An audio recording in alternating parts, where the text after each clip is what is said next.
Hello and welcome to our special Lions television segment. I'm your host, Sky Frawley, and joining me today is co-president of TCNJ's Breaking Down Barriers, Natasha Ishaq. Natasha, thank you so much for joining me. Of course, thank you for having me. So to start, can you tell me a little bit about yourself? Sure. So I am a senior here at TCNJ. I am an anthropology major and I have a minor in political science. So I actually founded Breaking Down Barriers about 2 years ago, right in the middle of the pandemic. Gotcha. And are you familiar with identity first versus person first language? I am indeed. Which one do you prefer? I prefer person first language. All right, gotcha. So can you talk a little bit about what Breaking Down Barriers is? Breaking Down Barriers is TCNJ's student-run disability awareness and advocacy organization. As I said, this organization did begin in the middle of the pandemic. We actually used to be Disability Pride, but when I had the opportunity to become an executive board member, I wanted to change the image of the club and I wanted to kind of change the mission of the club. And that's what brought about Breaking Down Barriers in its replacement. All right, so could you talk a little bit about the meaning behind the name and what the mission for the club is now? Essentially, Breaking Down Barriers is all about trying to ensure that students with disabilities and students without disabilities, as well as just people in general, are able to communicate with one another and just foster conversation about disability without there being any type of tension or feeling of being just uncomfortable or feeling as if just feeling like you have to be very cautious of what you're saying. We want to break down those barriers quite literally.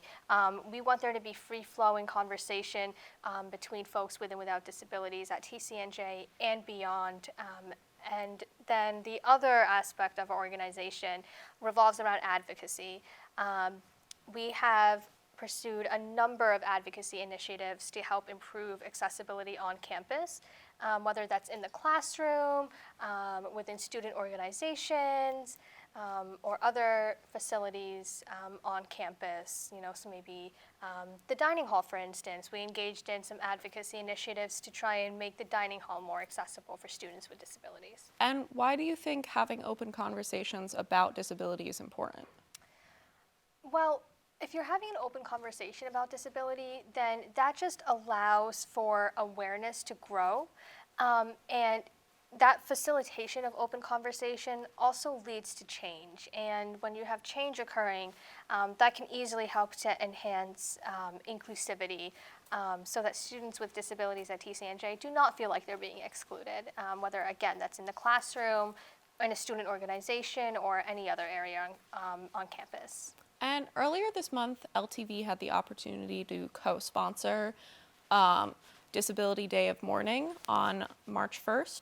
Can you briefly explain what Disability Day of Mourning is? Disability Day of Mourning is a national observance that takes place every year on March 1st, where essentially throughout the country, people gather to mourn victims of filicide. Now, filicide occurs typically when a parent or a caregiver kills their own child, or in the case of the caregiver, whoever it is that they're taking care of. And the victims we're looking at are all disabled in some shape or form, and for whatever reason, their parents or their caregivers felt that they were a burden in their lives and committed some atrocious acts of violence against them.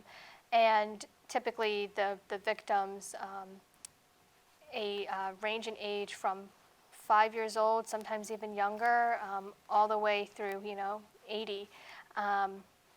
And it's not just around the country, it's actually around the world as well. And so that national observance exists to pay tribute and honor them, and again, raise awareness that this type of behavior towards individuals with disabilities does very much so exist and continues to exist today. So at TCNJ, what we do is we essentially hold our own observance, if you will, but we just add a few extra elements to the event. usually at the typical observances that you'll find around the country. That involves reading through the list of the names of the victims and paying them a moment of silence. We do indeed do that, but we also we dive into cases more specifically. So we'll pick out a few different stories and we'll share them. Because we don't want the names that we go through to just be statistics, right? We really want to dive into the story so people can really understand just how bad of a problem this is, and just we want to humanize it for people. So that's essentially what we do each year, March 1st. Thank you so much for talking about that. So, with TCNJ, do you believe that TCNJ is inclusive and accessible to its students? I think that's a bit of a loaded question because I think it depends on which aspect of TCNJ we're talking about. There's so many ways to look at it. We can talk about whether professors are create accessible content for students, or are the students at TCNJ themselves inclusive of their peers with disabilities. It really depends on how you look at it. For me personally, I have found that when it comes to working with faculty at TCNJ, I think they, for the most part, are fairly aware of disability and are willing to accommodate students with disabilities. And I think it especially helps when the student themselves is willing to go and have that open conversation with the professor. I think that it gets a little trickier when you want to try and address things more on the administrative level, which I think is, it's just how it very much so has to just do with, I think, just with the amount of resources that is available at the school. And then when we look at students, I feel like that's very personalized, very individualized. I think it really depends on the types of students you're hanging around, I've generally found that with, I think, student organizations, I think that so long as student leaders are, aware that they might have a member of their organization who has a disability, so long as they're aware of that, and again, the student with the disability is willing to have that conversation with the student leader, I found that they are indeed pretty accommodating, and again, try to make everything accessible to that student. I think when it comes more to, maybe working on a class project or just interacting with those around you, I think that's where it gets a little tricky, and I think that just comes down to the fact that ignorance does exist, and again, it's very, very personalized and very individualized. What are some aspects that you think TCNJ could improve? I think that I personally think it would be wonderful if there was a way to actually incorporate maybe a liberal learning requirement where there could be a class about disability and accessibility.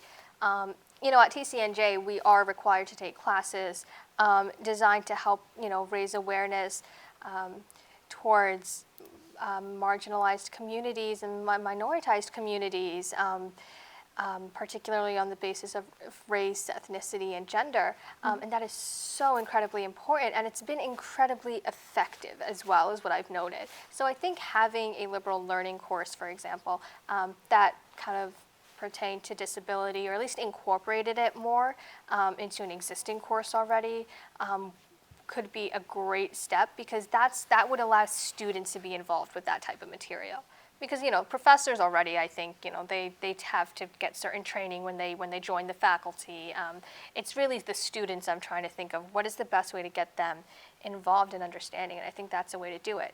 But because that type of class doesn't exist yet, that's a part of the reason, again, why I started breaking down barriers, was to try and give that platform and make it available to students. We've had the opportunity to speak at different student organizations, for example, and I think those types of educational outreach programs are great, and if more and more students would be willing to come and attend those events, I think that would just work out for the better, because then they would be able to get that knowledge and learn more about it. Mm-hmm. Would you be willing to talk about some forms of ableism that you personally have experienced? before I go into this, I do want to point out, right, that in my case, I have a physical disability. I'm legally blind. Now, I do want to point out that, students who maybe don't have physical disabilities and students maybe who are maybe neurodivergent or have learning disabilities, etc. Their experiences are definitely very different from what I would be going into. So I just want to point that out before I say anything, that whatever I share is solely my personal experiences as someone with a visual impairment and a visual disability. Would you like me to give more of an example with, professors or students?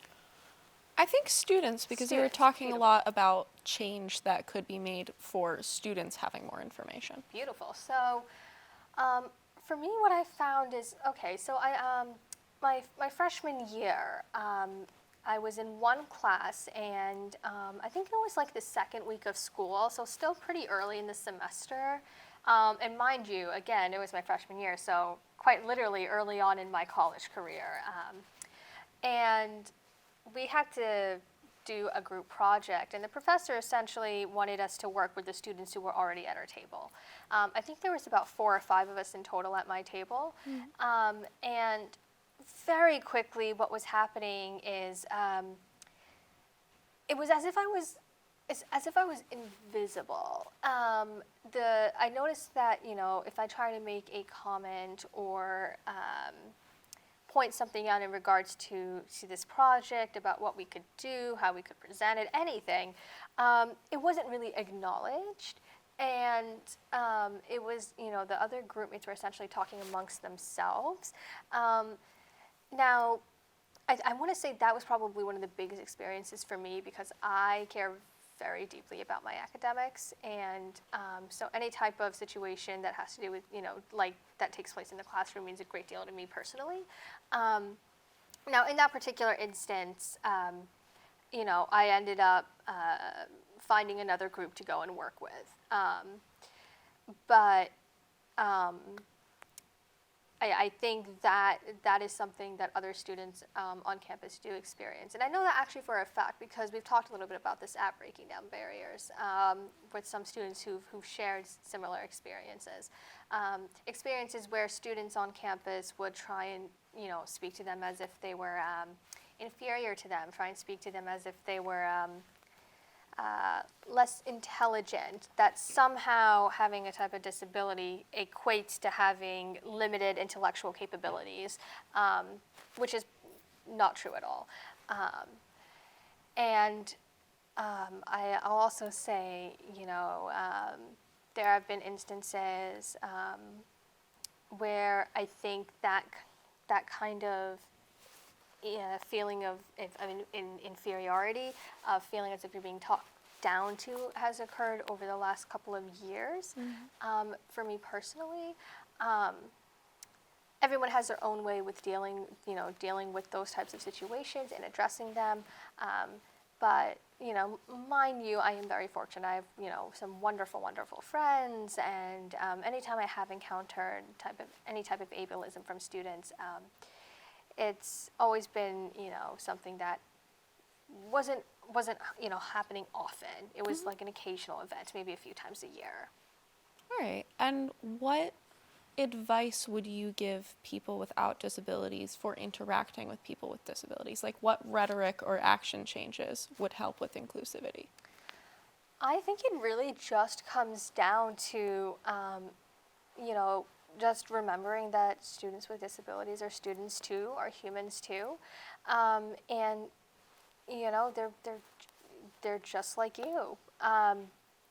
They have their interests, their passions, their aspirations, and I think just being willing to be open and understanding of that, and also willing to listen. I've found that some of the friends that I've made at TCNJ, that when a student would maybe ask me about my disability or so, a lot of times, sometimes I found, they'll immediately, like regret that they said anything, and they'll ask a question, and then they'll be like, "Oh my goodness, I'm so sorry. Was that okay for me to ask?" I think just don't be afraid to ask questions. students with disabilities know that you may not know everything about their disability, which is normal, of course. We're humans. We don't know everything about everything. Come on. Just don't be afraid to ask questions. There is always a fine line between asking because you're just genuinely curious, or you want to learn, and just asking to try and be somehow disrespectful or rude. And I think that line can be recognized for anyone. And if at a point, if you feel like a question you have could come across as rude, just easily say just saying something as simple as hey, I just really have this question because I genuinely am curious. I just genuinely want to learn about this so I can better better understand you and what I can do to help you, or to make things easier, whatever it is, just always preface and just say, I don't mean for this to come across rudely. I genuinely am curious about this. I genuinely want to learn. But more often than not, the biggest thing that I would say is try not to treat students with disabilities any different. I think that's where a lot of problems occur, is when students without disabilities try and treat their peers who have disabilities as if they are different from them, and as if they're above them or they can't be friends with them. No, not at all.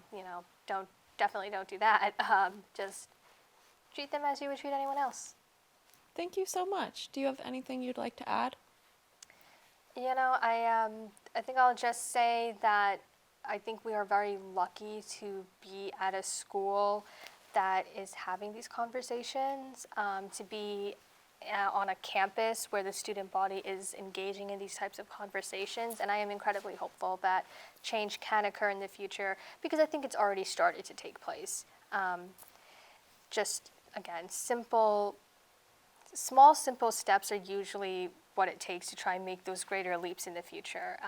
And that's what Breaking Down Barriers, again, is trying to do. We encourage students with and without disabilities to come and join us. We love working with allies, and our organization is quite literally open to everyone and anyone. It is an open door policy. And so, my hope is that we'll continue to grow our membership and be able to continue to engage in making these types of changes on campus. So the more people who join, the better. Well, that's all the time we have for today, but thank you so much for being on the show. Thank you again for having me. You can find out more about Breaking Down Barriers on Instagram for their latest information and upcoming events. And thank you again for watching. I'm Sky Frawley, and we'll see you next time.